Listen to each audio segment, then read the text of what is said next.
Hi, I'm Robin Shumays, and this is my presentation entitled Punk, Paisleys, and Polka Dots, Prince and the Evolution of Iconic Style. Think back to the first time you laid eyes on Prince Rogers Nelson. Where were you? What song was he playing? Most importantly, what was he wearing? What version of him comes to your mind's eye when you recall that fateful moment? I am pretty sure the first time I saw Prince was on American Bandstand in 1980 as he sang I Want to Be Your Lover. I was 9 years old. He was wearing gold pants with matching heeled boots, a rose gold colored jacket, his hair in a blowout and soft curls. I saw Prince from a child's perspective. I had come to figure out that some boys like to look like ladies. If they were singers, they sang in a high voice, and their songs made me want to dance. A few years later, I heard a song on WBLS, my favorite New York radio station, that totally blew my mind. Some dude was saying the Lord's Prayer in the song. I was completely scandalized. I went to Catholic school, and my mom and I went to church every Sunday. I knew a prayer in a secular song was considered very wrong, but man, that song was funky. Soon I learned it was by Prince. When I saw the video, I was confused. Huh? What happened to his hair? I thought he sang in a high voice. What's he wearing? It is now evident that from the very beginning, Prince was determined to be memorable and to keep us guessing about who and what he was.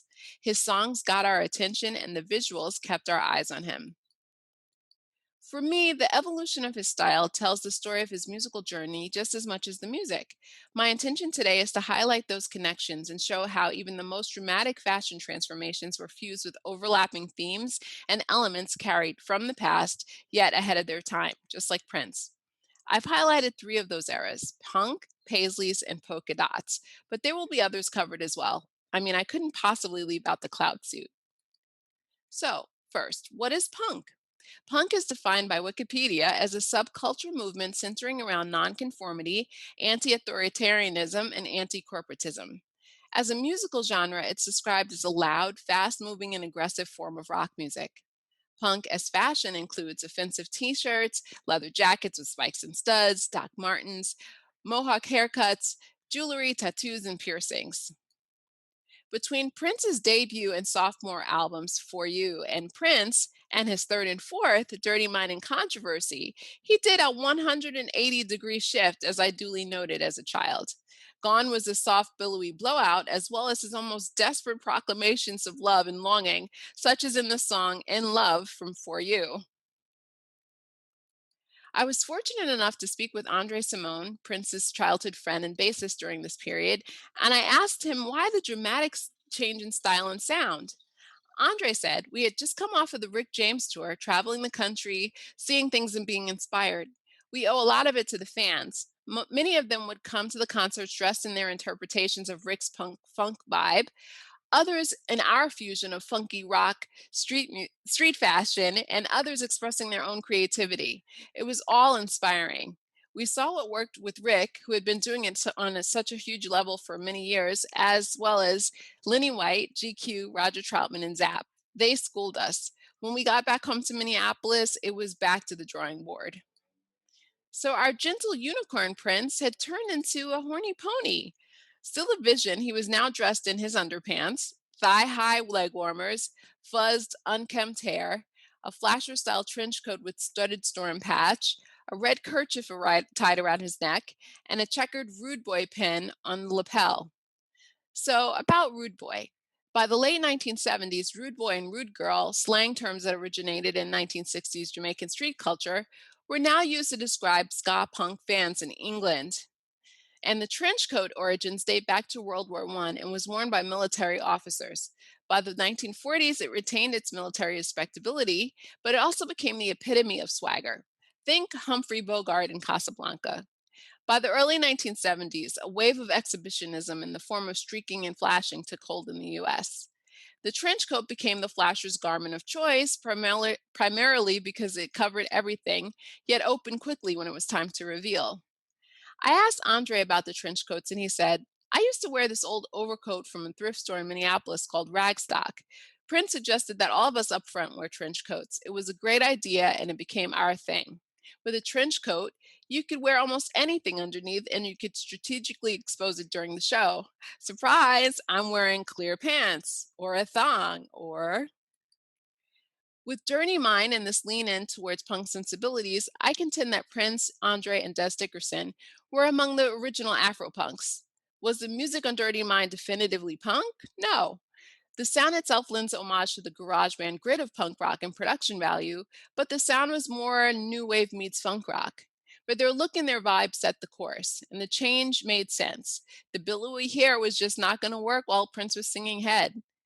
James Spooner, creator of the Afro-Punk Music Festival, said in an interview with The Village Voice, I wanted to figure out what it meant to be a Black person who moves outside of Black stereotypes. In a certain way, I had an hypothesis I was trying to prove that mine was also a very valid Black experience. Black kids who felt out of place because of the music they listened to, the clothes they wore, their sexual preference or perceptions of it, now had someone that they could relate to in Prince. How to perceive this new version of Prince was up to you, but either way, he gave no F's what anyone thought. This was the very essence of punk, and it seemed he had found his lane for now. I was also fortunate enough to interview Jill Jones about this time period. She said, Minneapolis in those days was a town where many musicians all embraced the concept of creating individual style. The 80s were kind of about people looking like one tribe but having their own flair. I contend that Prince's confidence and belief in himself never wavered, or even flinched, under the weight of judgment and scrutiny. In fact, he seemed to laugh in the face of societal norms and in turn freed himself to be whatever he wanted to be in the moment. And this is why he felt so comfortable wearing whatever he wanted. Long before there was a kind of open dialogue about gender identity and expression that we have today, Prince was already ahead of the game and treated the concept of gender as something that was a mistake to try and quantify or justify. I asked Jill if Prince considered himself gender fluid, and she said no. I think, though, however, Prince wouldn't be comfortable with any labels attached to him, but it's a plausible assessment that by definition, Prince was gender nonconforming with a lean toward fluidity. On Controversy, the album released the following year, the sound was less gritty, but continued in the new wave meets funk rock vein. Prince's look didn't change dramatically either, but there was a slight shift. In the video for the title track, we are still treated to the trench, underpants, and leg warmers, but this go round he wore a white shirt, black necktie, and vest. Every so often, he defiantly throws a trench behind himself, revealing a little bare thigh. Prince was still showing the world that he gave no F's, but I had to wonder if he chose to be a bit more buttoned up, so to speak, because of some of the more serious subject matter addressed on the album. He expresses his frustration over media questions regarding his race, religious beliefs, mental health, and sexual preference on Controversy, and gets political during the songs Sexuality and Ronnie Talk to Russia. During the tour, Prince could be seen wearing a tuxedo vest and pants. The pant legs were decorated with buttons running down the outer leg. This is the first time we see those buttons, but not the last. In 1982 came the album 1999. 1982 was a strange year. Fear that tensions with Russia could lead to a nuclear war, fears aided by movies like The Day After, had propelled the US into an end of the world mindset. Prince was able to masterfully articulate what we were all feeling on the title track, 1999. In the music video, we catch a first glance of Prince standing, then dancing atop a platform above the rest of the musicians. This visual was giving us full on post apocalyptic new wave funk messiah. Prince was here to save us from impending doom as we danced our lives away. He was also clearly moving away a bit from punk style, and although the studded trench remained, it was reborn, this time in a sparkling purple lame. Underneath, he wore a black ruffled shirt, gray gloves, and black pants. The pants adorned with large white buttons down a ruched leg and in a 45-degree angle across the crotch. Shortly before the 1999 tour wrapped, work began on what became Purple Rain, the film and soundtrack. Lewis Wells and Von Terry and costume designer Marie France were brought in to update and refine the looks for Prince and the rest of the band members. Prince's style in the performance of the title track of the movie, though it became the most iconic image of Prince, didn't vastly differ from the 1999 era. The purple studded trench returned, this time redesigned in a moire fabric. The ruffled shirt returned as well, but now in white and in a more aristocratic style, along with black pants with white buttons. Sadly, Lewis Wells passed away in 2018, but in an interview with Billboard magazine prior to his passing, he said of the white ruffled shirt, "Ours was 17th century inspired, but made from Egyptian cotton with a mandarin collar and individual ruffles down the center." During the rest of the film, Prince could mostly be found wearing a cropped motorcycle style jacket, sometimes in leather, sometimes in tweed, and sometimes in black moire, with chains looped through the epaulets, a white scarf, John Lennon ST shades, ruffled shirt, and black pants with buttons. Regarding the jacket, Wells said, "This cut was inspired by James Brown, who he loved and admired. He wanted this because it showed off his butt so well. He loved his butt." Most striking, however, was the video for When Doves Cry, which starts with naked Prince in a bathtub, steam and all. He stands and reaches out his hand, indicating that he is here again to take us on a new journey. As Prince crawls across the floor, which is covered in wildflowers, we see a window with what I believe is the first appearance of the fused male and female sex symbols, which came to represent Prince from that time forward. Prince's gorgeous look for the rest of the video consisted of a gold paisley suit, the white ruffled shirt, on the pants, buttons down the ruche leg, the jacket cropped, lavender heeled boots, and a maroon fedora hat refashioned with a sash around the crown and a bit of black lace attached to the brim. Wells also noted he wasn't afraid to challenge stereotypes or gender biases. He knew if he wore it, it would be great. I personally had never seen anything like this before or since, and thus began for me a lifelong love for Prince and for fashion. Which brings us to Paisleys. By this time, we start to see some clear overlaps and carryovers in Prince's style from one album to the next. And while some things reappeared, new motifs emerged, which were subtle nods to what lie ahead. The Around the World in a Day era is what some look at as maybe a bohemian period in the Prince journey, with various tracks of the album including Middle Eastern instruments such as finger cymbals, the oud, and darbuka. Many thought the influence was the Beatles, but I believe to some extent it was. However, Prince claimed that it was purely Santana. The album was also the first to be released on Prince's newly created Paisley Park record label. This was just the beginning of that connection as Prince opened Paisley Park Studios just 2 years later, and today the Paisley is now as immortally connected to Prince as his symbol. The motif itself has a history dating back more than 2,000 years, and it originated somewhere between modern-day Iran and the India-Pakistan border near Kashmir. Since that time, the Paisley, originally called the bote, has adorned royalty as it traveled the Silk Road, made its way through Scotland, where it officially became named the Paisley, has decorated many a bandana, and been adopted by the Beatles, becoming an insignia of rock and roll royalty and hippie swag. Textile designer and artist Sarah Campbell said, "Because of Paisley's origins, there's always been a sense of exoticism and luxury about it. It's an organic motif that is also stylized and has a complexity and depth to it." Around the World in a Day was led off by the video for the single Raspberry Beret. I was absolutely shocked by yet another dramatic shift in his look. A pixie haircut? What? Cloud suit? The sky blue suit with hand painted white clouds was the same silhouette as his suits from before, but now it took on a whole new level, a whole new dimension, and is probably one of his most memorable ensembles. The following year, 1986, saw the release of Prince's Parade album and the black and white film Under the Cherry Moon. Prince, as we've later learned, was a huge fan of film noir and 1930s and 40s romantic comedy films, and Cherry Moon reflects Prince's celebration of those movies. During an interview with Susanna Melvoin on my show, The Purple Paradigm, she told us that the biggest influence on Prince for Cherry Moon was The Philadelphia Story, starring Katharine Hepburn, Cary Grant, and James Stewart. Under the Cherry Moon was and is mostly well loved by fans, but was hated by critics at the time. The story is about two gigolos, Christopher and Tricky, who travel from Miami Beach to the south of France on a quest to show unsuspecting rich ladies a grand time while milking them of their not so hard earned cash. They meet an heiress named Mary, and she and Christopher have an ill fated romance. Now, in terms of fashion, the film was a visual feast for the eyes. Marie France was the costume designer for the film, and she did incredible work. Since the setting is the French Riviera and involves rich folks, how could the clothing be anything but fabulous?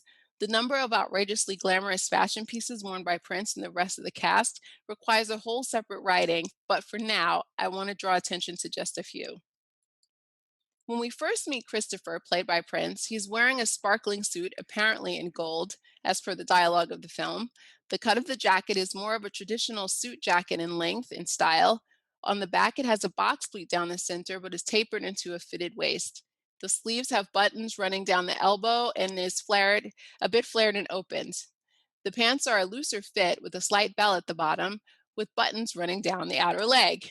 Next, we meet Tricky and Katie. Katie is wearing a top with large polka dots, which is a hint of what's to come. The next stunning piece we see Prince wearing is during the scene where he crashes Mary's birthday party. Dressed in an ensemble in what appears to be a velvet burnout with a swirl pattern, the top is cut short in the back because, remember, Prince loves his butt, and is long, knee length in the front. The sleeves and the pants are the same style as the gold suit, and he wears matching boots in the swirl pattern. Later, Prince and Mary share a dance in the balcony, and we see the current motif alongside an up and coming one. Prince wears a paisley silk suit, similar to cut as the gold, but this time the ruffled shirt is in the same print instead of in white. Mary wears a pleated dress in polka dots. During another scene, Mary comes over to invite Christopher and Tricky to go out shopping. When Christopher opens the door, Mary sees that he's wearing a paisley scarf tied around his head. She asks, "What's this?" To which Christopher replies, "Soul." Now, you may remember during the 90s, Prince sports a headscarf worn the same way, which came to be known then as his pimp rag. At the end of the film, we see Katie again, and again she's wearing polka dots, right down to her underpants. For Under the Cherry Moon, Prince transformed himself into a suave, debonair Rudolph Valentino type. But the following year, 1987, ushered in another huge shift in look. On March 21st, 1987, he performed at the First Avenue in Minneapolis for what he described as a rehearsal concert. As he introduces the band, and he pauses for a second and says, "This is a new friend, the polka dot suit." In an article by Chloe Pontazzi called A Brief History of Polka Dots, she writes, "The word polka itself derives from the Polish word for Polish woman. Polka dots are inherently diminutive, automatically feminine. There's only a tenuous connection between the dot and the dance, the polka, yet surely the two are linked. It's possible that polka dots reflect the same regulated short bursts of energy that inflect the polka itself. In typical print style, he took a print that was considered feminine and made it genderless and uniquely his own." During the Love Sexy tour in 1988, the polka dot took center stage for many of the outfits we saw Prince in. There were full polka dot suits in several colors, some of which had Minneapolis written down the sleeve. On the tour book cover, Prince is fashioned in a polka dot vest, gloves, and police cap. Inside, there is a photo of him with Sheila E. and dancer Kat Glover. The ladies are wearing polka dot dresses with matching leg warmers. Prince is wearing high-heeled, high-waisted pants with polka dot suspenders. The polka dot print has come to represent the style of Love Sexy for most Prince fans, and he continued with the print until the Batman album was released the following year.